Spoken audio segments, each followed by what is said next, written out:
guys, welcome back to this week's episode. This week we tackle the latest wave in the Hot Wheels Boulevard set. The latest wave is Mix 5.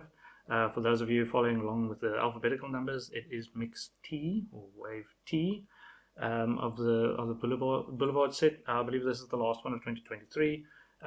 It's only hitting the shelves in the US now, from what I can gather. I picked mine up from a local supplier. I jumped on as soon as he had it in stock, so it's for us it's also a new arrival on this end. I picked up one extra single from a previous wave. I've got another one on the way. Because the boulevards aren't really stocked here, I try and pick them up whenever I can, but that usually means I don't get the whole set. I get the singles as and when I can. But this wave, it's probably the best wave to date, especially if you like race cars and sort of any sort of race cars, because we've got races from the 60s, 70s, 90s, and then brand new as well. So yeah, this is the ultimate races set. I'll start out with the odd one out, the one from the previous wave. It's the Dodge Hemi Challenger. That the glare is not too bad on that one. It's the all blacked out version of this car, except for the white stripe running down the side. You can see it's the only one that the only thing that breaks the black. And with it's this is as mean as it gets with the blacked out tires and wheels as well. This thing is mean as all hell. It has that awesome stance. It looks like it can, there's enough torque in this thing to jumpstart the rotation of a planet. So yeah, it's a mean version of an already mean car. Glad to have it back. We haven't seen it in a while, and yeah, very much from the vintage racing era, since it's the 70s model. Okay, let's start straight into the races thing. Strangely, it's brilliant, but all of these cars, well, most of these cars have some sort of racing pedigree. If the deco isn't based on the real one, then the casting is based on a model that was a proper racer. So I'll tackle them just as they came out. They're not in any particular order. The one that probably should get the most attention is the Porsche 935. In my opinion, if you start reading up about the history of this car and the livery in particular, it's fascinating. This has got real racing pedigree. This is a newish car. They only made 77 of these. We have seen a bunch of these in Hot Wheels premium sets the last while. This was in the race day set in Car Culture not too long ago. It was the chase model in that Car Culture set. We had it in the basics, the blue. We had the Super Treasure Hunt version of that last year as well. There's another one coming, I think, in one of those premium box sets. There's a Porsche one on the way. I do believe we'll be seeing this in there as well in the Martini racing colors. So yeah, the livery on this one, the red, it's actually based on the 1970 Le Mans winner. They call the Salzburg livery. It was the Porsche 917 that was entered, or one of the three that was entered that actually ended up winning the race. That car sported this livery. Ironically, Hot Wheels tend to put the year number on a lot of their cars. So last year we saw quite a few cars marked with the number 23 on the side. This one just has the blank circle on it. I say ironically because the car in 1970 that won the race was the number 23 Porsche. So yeah, it was from the Porsche Works team. So yeah, it's weird that they didn't take that opportunity to slip that in there as well. But yeah, 77 of these second gen 935s made. You could get them in actually a number of the old classic livery. just off the top of my head, the ones that I can remember, you could get it in the Martini livery.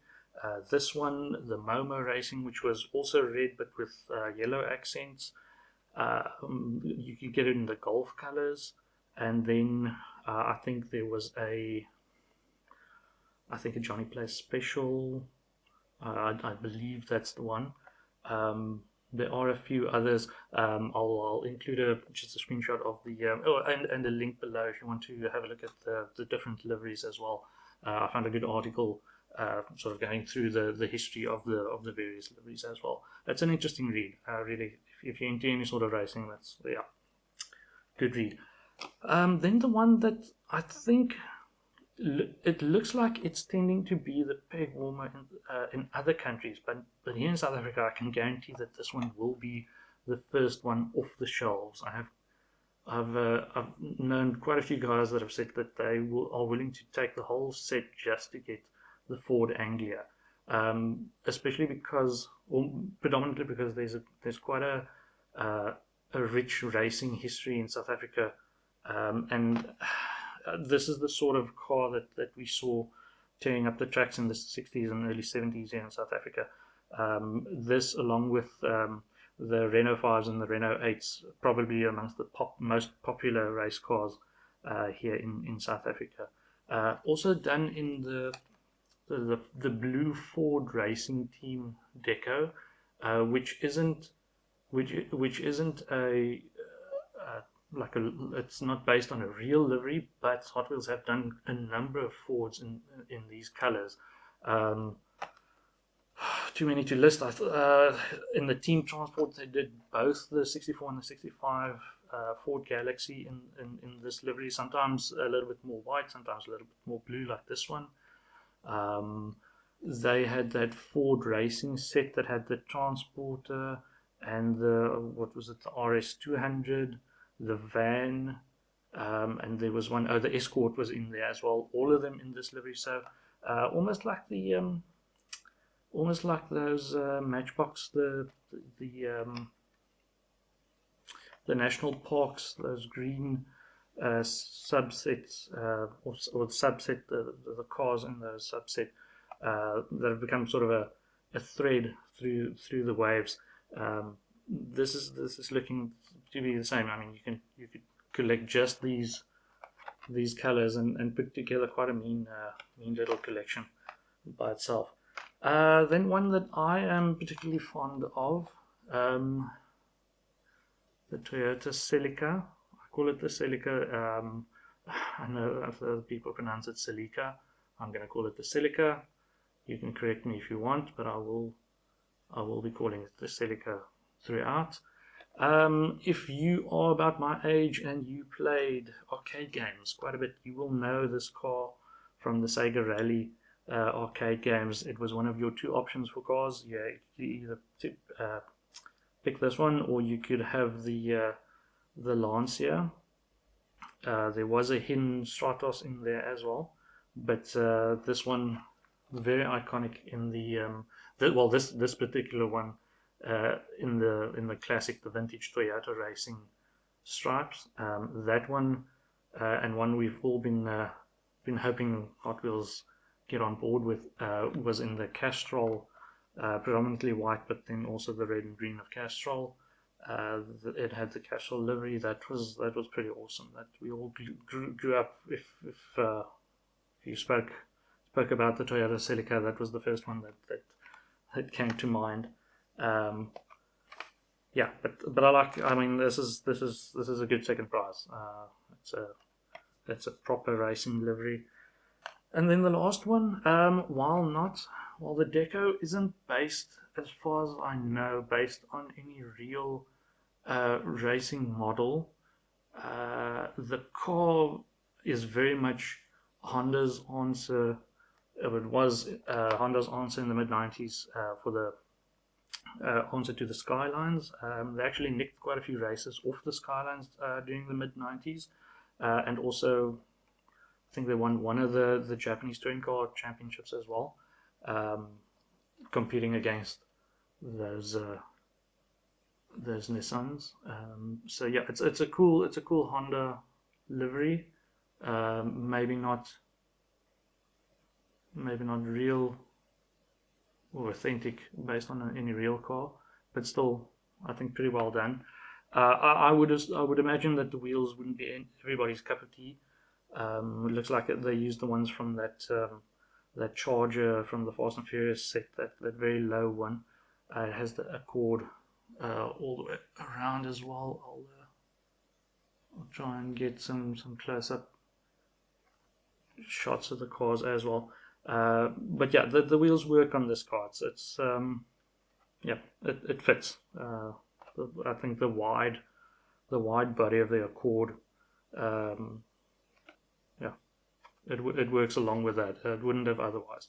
But they tuck under the wheel wells pretty well. So nice low stance, big wheels, like only a thin single paint layer of tire on those rims, but yeah, it works. And then one I would have had my money on as being the peg warmer. It's the only one in the wave that isn't really like a known race car, or not based on any race car.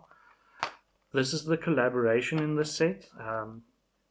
So it's with the collaboration is with Raised Tires, and they've got their slogan. I don't know if you can see it. They've got their slogan on the side of the car that says the concept of racing. Like I said, I would have put money on this being the peg warmer of the bunch, but it's one of those where you base that on the pictures that you see online. And in this case, the pictures didn't do it justice. If you have a look at the paint, it has sort of two-tone blue front two-thirds of the car, and then black at the back. But there's quite a bit of detail all the way around, like little logos and icons, and the Nissan logo. They've got the full tamper work all the way around. So you have the tail lights at the back as well. But the dark blue at the front is sort of a metallic flake.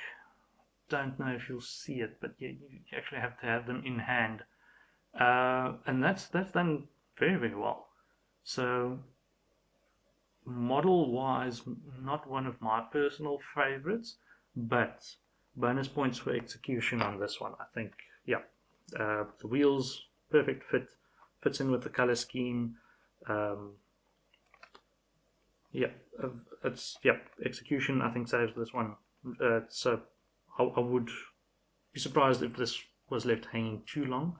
It's one of those rare boulevard waves that I doubt there's going to be like any left anywhere. I think it's a really strong wave. It's probably one of the best today. We've seen a few good ones the last couple of waves. The previous wave was the one with the Audi Quattro and the green Merc. What else was in there? Oh, the Porsche, the 930. So yeah, that was gobbled up very quickly. We only had very, very limited release of that here.